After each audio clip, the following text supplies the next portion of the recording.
What's going on, fellow RC adventurers? This is Ethan from Howling RC Network, and today we're going to be doing an update video on Project Wolfpack here.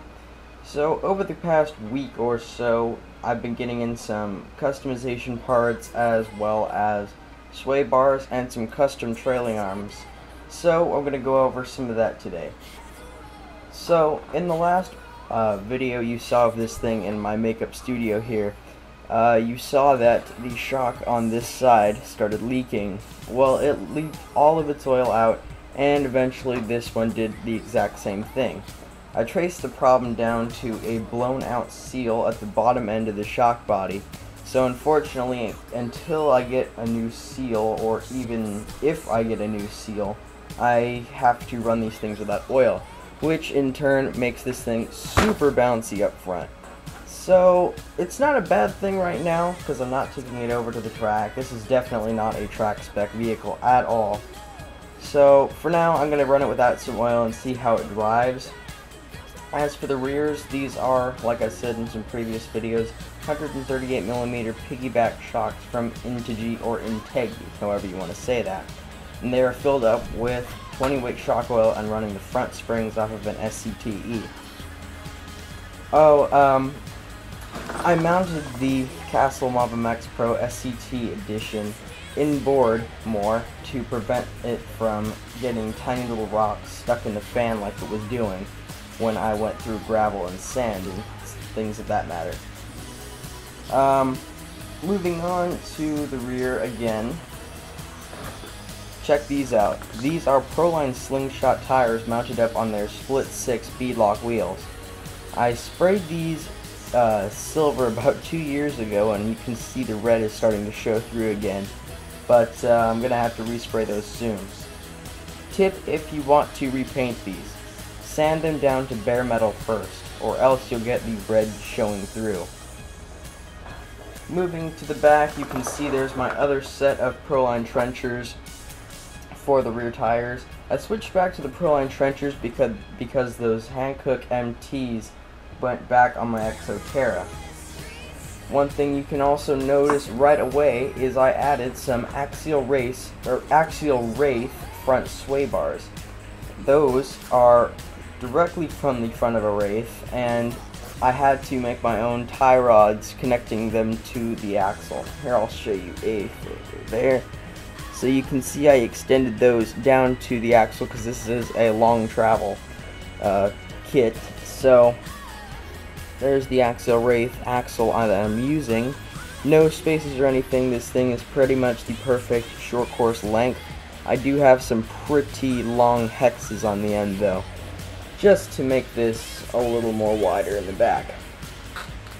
So you can see I did actually use one of these Proline Secure Lock body things for an actual limitation on the sway bars, because if I didn't have those would clock all the way back there and they'd get stuck about this ride height.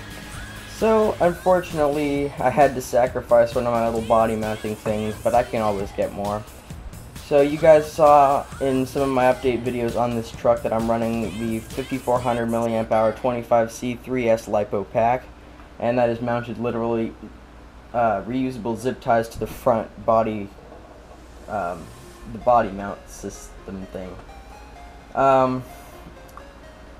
Moving on to some of the other stuff, check these out. These are custom-made trailing arms made by Bashmaster X. Wow, I have trouble with that one. And I'll post a link to his channel below. Thank you so much, man. These are awesome. They are done in a lime ice metallic, I believe, from Pactra. And they look and feel like they're done up with the gloss coat. I'm not sure on that, he didn't tell me or anything, but these are pretty much built to my specs. So if you want some of your own, I suggest contacting him through Instagram or on YouTube and ordering them to your specs, because these are super beefy. Before I had these axial wraith rear links, here's one right here. You can tell it's plastic, it's got holes in it, and it flexes so dang much. So these will not flex unless I hit something extremely hard, which I doubt I'm going to be doing in this. And yeah, they look great. They look fantastic on this, especially with the body on. I'll put the body on a little later. But thanks so much, man. These are so epic, and I can't wait to go try these out. So, yeah, this pretty much wraps up some of the overview. Usually, I don't show this, but unfortunately, I have had some carnage with the axial drive shaft. If you can see there, it's doing the Twizzlers thing, as they call it, where the drive shaft splines start to twist away from the actual ball and cup there. So eventually I'm going to have to go grab some other drive shafts, because I don't know if you guys have seen this before, if you're just tuning in, but this is a 3800 kV 4-pole motor, and it's a 550 can size. Running on 3S, that means this thing is extremely powerful. Unfortunately, this thing is not up to the speed I'd like it to be, so I'm going to have to do some gear. I'm going to have to gear it up in the rear axle a little bit, as well as in the transmission as well. You guys really didn't get to see what I did in the back here, so let me take off these rear spare tires, and I'll show you the rear sheet metal in the bed cage area.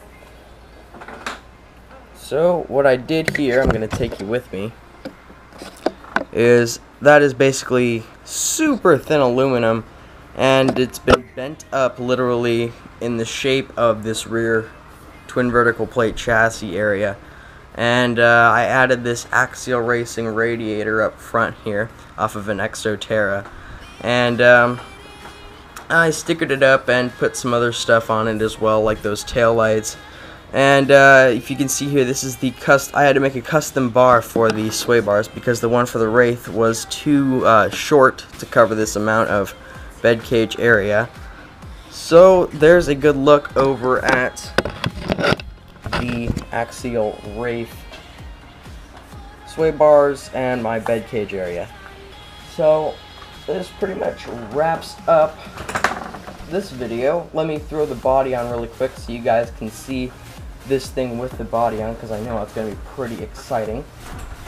So hold on really quick, I'm going to throw the body on this and we'll be right back. One thing I forgot to mention right before we put the body on, of course, in the video, that I switched out the turnbuckles and camber links up front there for the Slash 4x4 ones.